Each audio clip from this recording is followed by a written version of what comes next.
Hello, Almo. Qo'rqib ketmanglar, men jinni emasman. Sizlar bilan afrikan tilida gaplashdim. Hello, Almo. Ana, xullas obeddan turib darsimga bordim. Bugun menda juda o'ta важный kun. Qo'rqmanglar, to'yim bo'lmayapti. No-da, to'yimgacha chiroyli bo'lish uchun tishlarimga briketchalarni qo'ydirgani bordim. Mani stomatologim Diri Tashpo'latovich.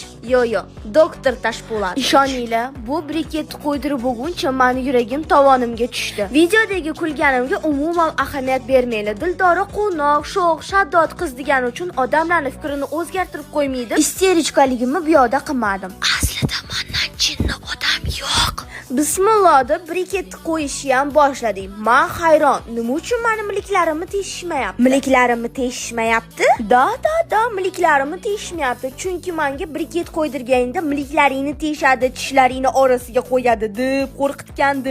Singlim, Qunduz bobo ertaklarini senga kim aytib berdi dedilar-yu Jahongir aka. 10 minutda meni tishlarim tayyor. Mendan xursand odam yo'q bu dunyoda. Ishoning, Jahongir aka, meni tishlarimni chiroyli qilib berganingiz uchun har kuni sizni duo qilyapman. Bugun 2-kun. Hazillashdim. 2-kun emas, oradan bir necha kunlar o'tdi. 2-kunni mazza qilib ko'rasizlar, chunki kadrlar bachkana bo'lib olinmagan. Briketimni tepasini qo'yganda bilasizlar, menga Jahongir aka nima degandi? Qattiq narsalar yeyish mumkin emas. Dildora, tishga ehtiyot qiling degandilar. Aman, tosh qurtdan tortib, keshu, pista, bodom, somsa hamma narsani yeb tashladim-ku, shunda ham tushib qolmadi. Anicho'da pastki briketlarimni qo'ydirib uyga kelib bitta somsa tishlasam.